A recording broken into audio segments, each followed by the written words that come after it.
Hello everyone, मैं Rahul advancing ई classes YouTube channel पे आपका स्वागत करता हूँ।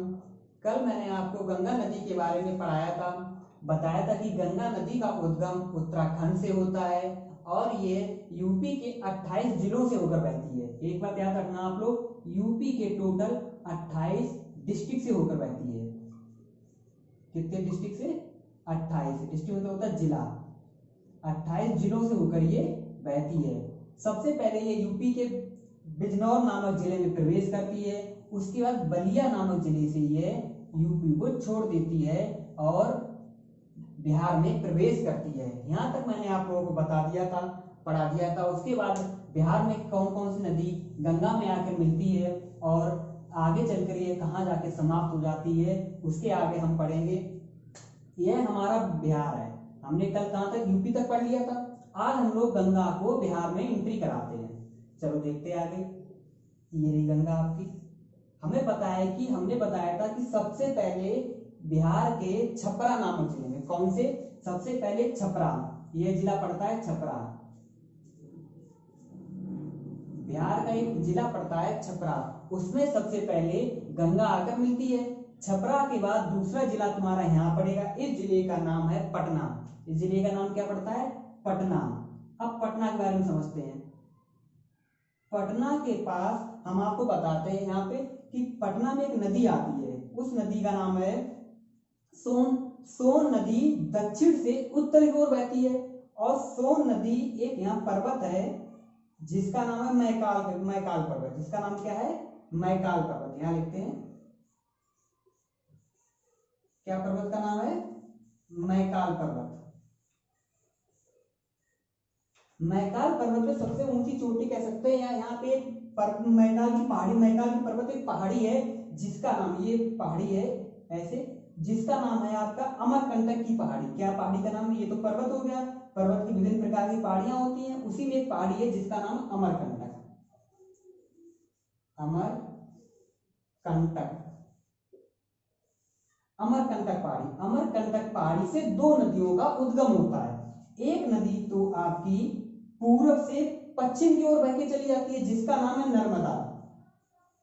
कोई आपसे पूछे कि ऐसी कौन सी जगह है जहां से दो नदियों का उद्गम स्थान है, आप बता सकते हो कि अमरकंटक। और ये मैकाल पर्वत है, ये एमपी और छत्तीसगढ़, यहाँ लिख देते हैं एमपी और छत्तीसगढ़ के मध्य में, मतलब इन दोनों की बाउंड्री के मध्य में मैकाल पर्वत स्थित है। इस मैकाल पर्वत से नर्मदा नदी पूर्व दिशा से पश्चिम दिशा की ओर बहती है और सोन नदी, मैंने बताया भी आपको, सोन नदी दक्षिण से उत्तर की ओर बहती है। किधर से? दक्षिण से उत्तर की ओर बहती है, साउथ टू नॉर्थ बहती है। क्या नाम है? सोन नदी। और सबसे पहले पटना में आके गंगा में मिल जाती है। कौन सी जगह पे आके मिलती है? पटना में आके गंगा में मिल जाती है। आपको बताते हैं कि सोन नदी से हमें ये पता चलता है कि जैसे ये इंडिया है, सपोज दैट ये इंडिया है, तो इंडिया का भाव हम मान सकते हैं कि जो इंडिया के पानी का बहाव है सभी डायरेक्शन में है। क्योंकि देखो ये सोन नदी हुई हमारी साउथ से नॉर्थ जा रही है, पूर्व से पश्चिम की ओर जा रही है। कौन सी नदी? नर्मदा नदी। ऊपर से यहाँ कावेरी जाती है, इधर से पश्चिम से पूर्व की ओर, यहाँ महानदी वगैरह नदियां। तो इससे पता चलता है कि हमारा पानी का जो बहाव है भारत में चारों दिशाओं में है। किस दिशा में? चारों दिशाओं में। इससे पता चल रहा है हमको प्लेन एरिया है, समतल इलाका है। तो इस नदी के बाद, सोन नदी के बाद इसमें दूसरी नदी लेफ्ट साइड में, दूसरी नदी लेफ्ट साइड में एक बृहद हिमालय। बृहद हिमालय में नेपाल, ये कौन सी जगह पड़ता है? नेपाल। नेपाल में एक बृहद हिमालय दिख नहीं रहा हो तो यहाँ देखिए, बृहद हिमालय। बृहद हिमालय से एक नदी निकलती है। बृहद हिमालय से नेपाल में, कहां पड़ता है ये? नेपाल में एक नदी निकलती है जिस नदी का नाम है गंडक। जिस नदी का क्या नाम है बच्चों? गंडक। जिस नदी का नाम है गंडक, यह नदी नेपाल से निकलती है। आपको बताता हूं कि ये गंडक नदी नेपाल को दो बराबर भागों में बांट देती है। कौन सी नदी? गंडक नदी नेपाल को दो बराबर भागों में बांट देती है। उसके बाद यह नदी बिहार के हाजीपुर जिला में, कौन से जिले में? हाजीपुर। ये जिला पड़ता है, डिस्ट्रिक्ट पड़ता है हाजीपुर। हाजीपुर जिले में आके गंडक नेपाल में वो सॉरी अपने गंगा नदी में आके मिल जाती है, नेपाल से निकलती है। ये नेपाल को दो बराबर भागों में बांट देती है। जब आगे बढ़ती है गंगा इसके लेफ्ट साइड में, क्योंकि गंगा ऐसे बह रही है, ये राइट साइड ये लेफ्ट साइड, तो लेफ्ट साइड में बाहिनी साइड में दूसरी नदी ये भी कहां निकलती है, नेपाल से इसका उद्गम होता है, जिसका नाम है गोसाई धाम की पहाड़ी। लिख देता हूं यहाँ, गोसाई धाम की पहाड़ी। यहां से एक नदी निकलती है, ये भी नेपाल में, ये भी कहां है, नेपाल में। एक यहां से निकलती है ये देखो सोन नदी थी, गंडक नदी दूसरी नदी पड़ती है, इस नदी को कहा जाता है कोसी नदी। कौन सी नदी है, ये नदी कोसी नदी है। अब कोसी नदी के बारे में आप लोगों को बताता हूं।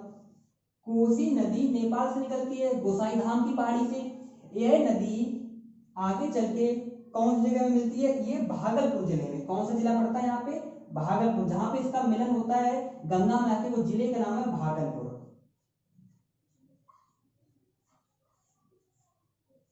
भागलपुर में आके गंगा में मिल जाती है। अब कोसी नदी के बारे में बताते हैं। कोसी नदी को बिहार का शोक कहा जाता है। कोसी नदी को क्या कहा जाता है, बिहार का शोक कहा जाता है। क्यों कहा जाता है, क्योंकि जब ये इसमें पानी का उफान ज्यादा होता है, जिसकी वजह से बिहार में प्रतिवर्ष बाढ़ आती है कोसी नदी के कारण। और कोसी नदी को नेपाल में सप्तकोसी कहते हैं, क्योंकि ये 7 धाराओं में, नेपाल में कितनी धाराओं में, 7 धाराओं में इसकी संयुक्त धारा बहती है। 7 धाराओं में जब निकलती है उसके बाद 7 धाराएं ऐसे ऐसे करके ये पूरे नेपाल में बहती है 7 धाराओं में, इसलिए इसको सप्तकोसी कहते हैं। और कोसी नदी को नेपाल में क्या नाम दिया गया है, अरुणा नाम दिया गया है। कोसी नदी को यहां लिखता हूं, कोसी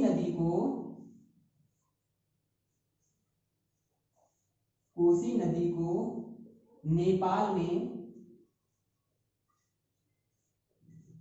किस नाम से पुकारते हैं, अरुणा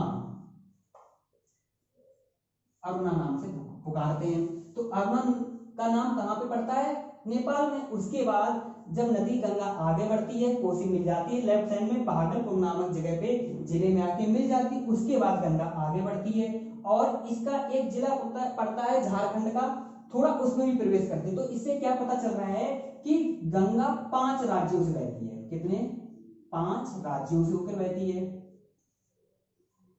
और ये जब बहती है, इसका टोटल एरिया, आपने जो बहाव का इलाका है, इसका एरिया है आपको बताते हैं 26.2% इसका एरिया कवर करती है गंगा नदी। मतलब यूके उत्तराखंड से निकलती है एंड वेस्ट ऑफ बंगाल में जाके जब ये आगे बढ़ती है, मतलब वेस्ट बंगाल से लेके भारत के वेस्ट बंगाल 5 राज्य हो गए और बांग्लादेश में जाके प्रवेश करती है, तब तक ये 26.2% एरिया कवर करती है। अब बताते हैं भागलपुर के बाद गंगा विभिन्न जिलों से होकर बिहार से आगे बढ़ती है, झारखंड के कुछ एक जिला, ओनली एक जिले में, झारखंड के एक जिले में प्रवेश करती है। उसके बाद ये पश्चिम बंगाल में प्रवेश कर जाती है। अब पश्चिम बंगाल में एक जिला पड़ता है, आपको बताते हैं। पश्चिम बंगाल में हुगली नामक जगह से गंगा 2 भागों में बढ़ जाती है। इधर तो हुगली नामक जगह जिला पड़, मतलब नदी का रूप ले लेती है। इधर से इसका पानी भाव पश्चिम बंगाल में चला जाता है। इसी नदी का नाम क्या दे दिया गया, हुगली। क्या नाम दिया गया, हुगली नाम दिया गया। कहां से, पश्चिम बंगाल में। और इसी हुगली नामक जगह पे एक फरक्का डैम, कौन सा डैम, फरक्का डैम, या कह सकते हैं फरक्का बैराज, यहां बनाया गया डैम। क्या नाम है, Farakka barrage dam, Farakka dam, बांध, हिंदी में बोलते बांध, इंग्लिश में बोलते डैम। कहां पे बना है ये, गंगा नदी और हुगली नदी के बीच में। जब हुगली नदी, जहां से हुगली नदी का उद्गम शुरू होता है, कह सकते हैं कि एक धारा फूटी है, गंगा से ही एक धारा फूटी है हुगली में, और आगे चल के ये पश्चिम बंगाल में होते हुए अब बांग्लादेश में प्रवेश कर जाती है, जिसमें बांग्लादेश में इसका नाम, इसका गंगा का ही नाम, जब ये बांग्लादेश में प्रवेश करती है तो इसी का नाम, गंगा का ही नाम बांग्लादेश में पद्मा के नाम से कहलाती है, या पद्मा के नाम से जानी जाती है। तो कह सकते हैं कि हुगली नदी के पास में ही फरक्का बांध बनाया गया है, जिसको आई थिंक 1970 के दशक में इसको बनाना शुरू किया गया था। और गंगा आगे बांग्लादेश में प्रवेश करती है। उसके बाद ये बांग्लादेश में आपकी उधर से अरुणाचल प्रदेश एक नदी आएगी, ब्रह्मपुत्र, वो मैं बाद में पढ़ाऊंगा। वो नदी आके मिलती है और ये आगे चल के किसमें बे ऑफ बंगाल में जाके दोनों नदियां संयुक्त धारा से मिलके गिर जाती हैं और बे ऑफ बंगाल के बाद बे ऑफ बंगाल में एक डेल्टा का निर्माण करती हैं। डेल्टा क्या होता है? कोई भी नदियां अपने साथ लाई हुई अवसादों को, मिनरल्स को, खनिज पदार्थों को, जितने भी उसके साथ पदार्थ आते हैं उनको लाके ये जहां पे समुद्र में इकट्ठा करते हैं और पानी का भाव इनको एरिया को छोड़ के साइड बाई साइड से निकलने लगे, इसी जगह को कहा जाता है डेल्टा या डेल्टा का इस प्रकार से निर्माण होता है तो डेल्टा कहते हैं। तो ये दोनों नदियां विश्व का सबसे बड़ा डेल्टा बनाती हैं। उस डेल्टा का नाम यहां लिखता हूं। सबसे बड़ा डेल्टा कौन सा विश्व में है? सुंदरबन डेल्टा। सुंदरबन डेल्टा इस नाम का डेल्टा ये इसके नाम से क्यों पड़ा? क्योंकि इन नदियों के किनारे जब ब्रह्मपुत्रा नदी, गंगा नदी आगे मिलती है उसके बाद इस नदी के किनारे क्या सुंदरी नाम के वृक्ष। कौन से वृक्ष? यहां लिखता हूं आपको, यहां पे लिखता हूं। हाँ, तो डेल्टा कहां पर, डेल्टा बारे में यहां बताते हैं आप लोगों को। थोड़ा मिटाता हूं उसके बाद बताता हूं आपको डेल्टा के बारे में अच्छे से। तो देखो कौन सा मैंने डेल्टा बताया? सुंदरबन डेल्टा। यहां लिखता हूं दोबारा,